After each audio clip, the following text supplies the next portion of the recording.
Hello everyone, welcome to CP study hub. आज हम 25 जून 2025 के महत्वपूर्ण करंट अफेयर को डिस्कस करेंगे। ये करंट अफेयर आने वाले एग्जाम के लिए बहुत ही महत्वपूर्ण है, जैसे UP PCS, RO and other one day competitive exam के लिए बहुत ही महत्वपूर्ण है। तो चलिए हम डिस्कस करते हैं। फर्स्ट है, what is the rank of India in the global peace index 2025। Global peace index 2025 में भारत का स्थान क्या है? आंसर बी 115 है। भारत का 115 स्थान है। तो ग्लोबल पीस इंडेक्स 2025 में भारत को 163 देशों में से 115वां स्थान प्राप्त हुआ है। यह index institute for economic and peace द्वारा जारी किया जाता है। यह शांति का मूल्यांकन, राजनीतिक स्थिरता, अपराध दर, सैन्य खर्च और संघर्ष स्तर जैसे संकेतकों के आधार पर करता है। भारत की रैंकिंग में पिछले साल की तुलना में इस बार थोड़ा सुधार हुआ है। नेक्स्ट है, what is the rank of India in the sustainable development goal index 2025। जो ग्लोबल एसडीजी इंडेक्स 2025 में भारत का रैंक क्या है, जो कि सस्टेनेबल डेवलपमेंट गोल में भारत का स्थान क्या है? आंसर ए है 99। तो यहाँ पर एसडीजी जो इंडेक्स है हर वर्ष सस्टेनेबल डेवलपमेंट सॉल्यूशन जो नेटवर्क जारी करता है, जो कि 17 जो सतत जो विकास लक्ष्य हैं एसडीजी पर देश की प्रगति को मापा जाता है, मेजरमेंट किया जाता है 17 फील्ड में। तो भारतवर्ष 2025 में 167 देशों में 99 स्थान है इसका, और जबकि 2024 में 109 स्थान था। तो इसका स्कोर कुछ सुधार हुआ है। तो स्कोर में जो सुधार हुआ है, मुख्य कारण जो एसडीजी 1 में गरीबी उन्मूलन, एसडीजी 3 स्वास्थ्य सेवाओं में सुधार, जो एसडीजी है सस्टेनेबल डेवलपमेंट गोल स्वास्थ्य सेवा में सुधार, सेवन में स्वच्छ ऊर्जा तक पहुंच, और कुछ क्षेत्रों में भारत पीछे है, जैसे एसडीजी 2 में भूख मुक्त भारत, कुपोषण एवं मोटापा पर, एसडीजी 13 जलवायु कार्रवाई पर जो काम करता है, एसडीजी 16 न्याय एवं अभिव्यक्ति की स्वतंत्रता पर भी ये पीछे है अभी।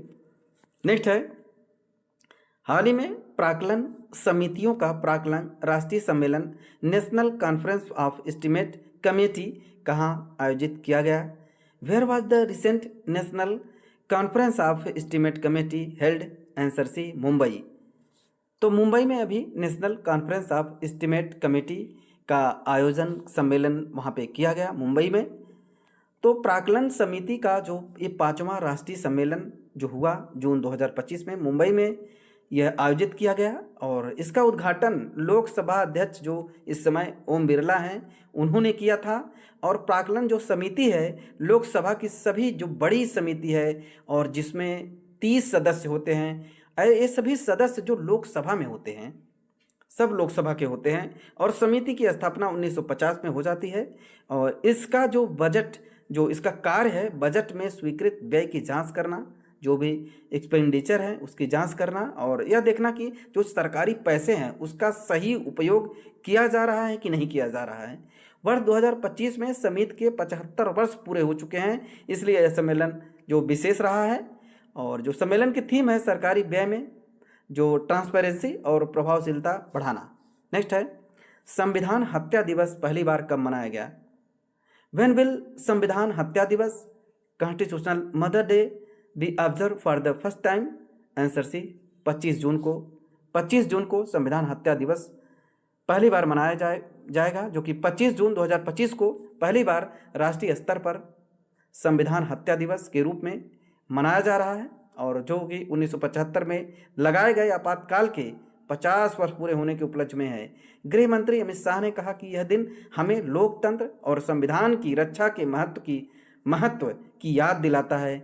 इस दिन त्यागराज स्टेडियम नई दिल्ली सहित अन्य स्थानों पर लोकतंत्र प्रदर्शनी, यात्रा और संगोष्ठियों का आयोजन की जाएगी। आपातकाल 1975 की शुरुआत 25 जून से हुई थी, जो आर्टिकल 352 में है। संक्रमण काल के 50 वर्ष पूरे होने पर सरकार द्वारा संविधान हत्या दिवस की घोषणा की। नेक्स्ट है, under whose chairmanship has an expert group been constituted to launch the first all India household income survey in 2026। नीचे दिए गए में से किसके अध्यक्ष पूर्ण में 2026 में पहले ऑल इंडिया घरेलू आय सर्वेक्षण के लिए विशेषज्ञ समूह गठित किया गया है? सुरजीत भल्ला। तो MoSPI ने वर्ष 2026 में प्रस्तावित पहले ऑल इंडिया घरेलू आय सर्वेक्षण को सफलतापूर्वक आयोजित करने के लिए टेक्निकल एक्सपर्ट ग्रुप जो का गठन किया है।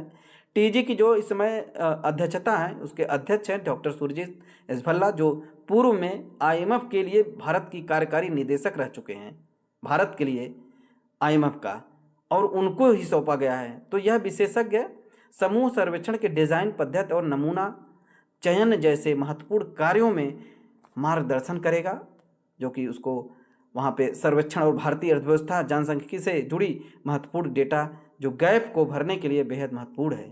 नेक्स्ट है केंद्र सरकार ने हाल ही में नव्या इनिशिएटिव किस राज्य में लॉन्च किया है, जिसमें किशोरियों को गैर पारंपरिक क्षेत्रों में कौशल सिखाए जाएंगे। In which state did the central government recently launch the Navya initiative to impart skill to the adolescent girl in the non traditional field. Answer D Uttar प्रदेश।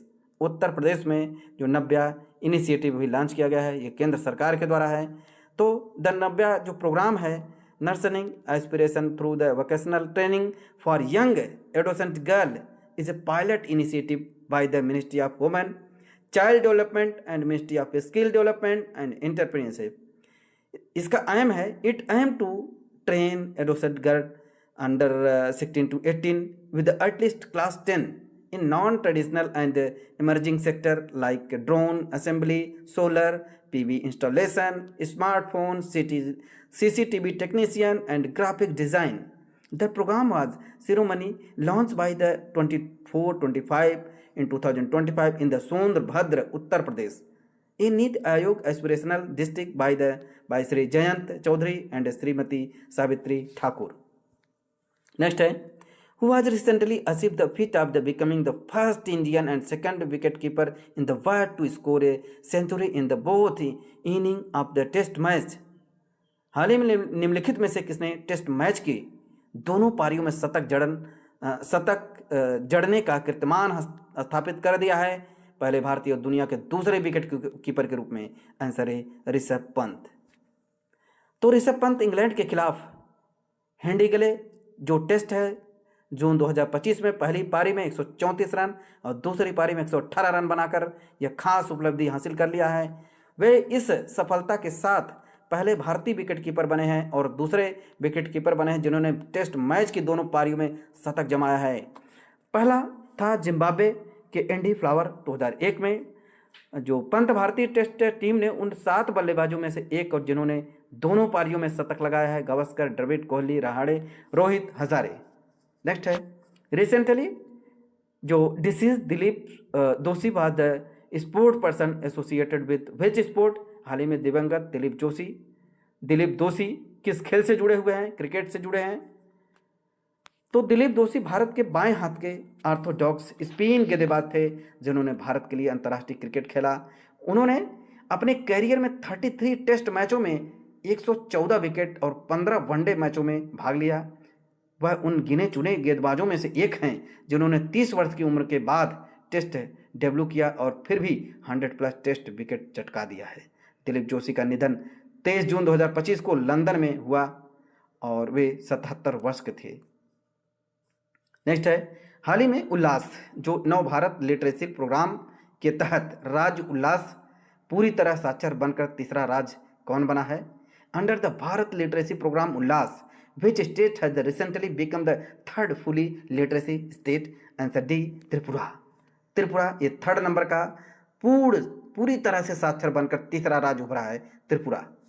तो त्रिपुरा जो उल्लास कार्यक्रम के तहत 95.6% जो वयस्क साक्षरता के साथ देश का तीसरा पूर्ण रूप से साक्षर राज्य घोषित कर दिया गया है। इसके पहले केवल मिजोरम और गोवा इस मुकाम पर पहुंचे थे। यह योजना 15 वर्ष एवं उससे ऊपर आय के उन लोगों की लक्षित करती है जिन्होंने स्कूल की पढ़ाई पूरी नहीं की और उन्हें आधारभूत साक्षरता और जीवन कौशल सिखाती है। 23 जून 2025 को अगरतला में आयोजित समारोह में मुख्यमंत्री मणिक साहा, त्रिपुरा के मुख्यमंत्री, त्रिपुरा की पूर्ण साक्षरता का घोषणा की है। नेक्स्ट है, हाल ही में किस राज्य ने ट्रांसजेंडर समुदाय को ओबीसी दर्जा और आंगनबाड़ी कार्यकर्ताओं के सुपरवाइजरी पद पर आरक्षण की व्यवस्था की है? Which state has recently announced the OBC status of the transgender committee and reservation for the Anganwadi worker in the supervisor post? Answer C Assam. तो अभी आसाम जो कैबिनेट के उप मुख्यमंत्री हिमंत बिस्वा शर्मा के नेतृत्व में ट्रांसजेंडर समुदाय को ओबीसी अन्य पिछड़ा वर्ग का दर्जा देने का फैसला कर दिया है और साथ ही असम के मूल निवासी होना चाहिए, उन्होंने पहचान पत्र जारी किए जाएंगे। साथ ही आंगनबाड़ीकर्ताओं के लिए सुपरवाइजर पदों पर आरक्षण भी दिया जाएगा, 25 से 50% कर दिया जाएगा, जिससे उनकी कार्यस्थल संरचना पदोन्नति की संभावना मजबूत हो चुके और ट्रांसजेंडर समुदाय को ओबीसी दर्जा मिलने से उन्हें शैक्षिक और सरकारी नौकरियों में आरक्षण, वित्तीय सहायता और कल्याण योजनाओं का भी लाभ मिलेगा। तो आज हमने 25 जून के महत्वपूर्ण करंट अफेयर को डिस्कस कर लिया है। ये करंट अफेयर आने वाले एग्जाम के लिए बहुत ही महत्वपूर्ण है, तो इस करंट अफेयर को 2 से 3 बार जरूर देखें और हमारे चैनल को सब्सक्राइब एंड शेयर करें। Thank you.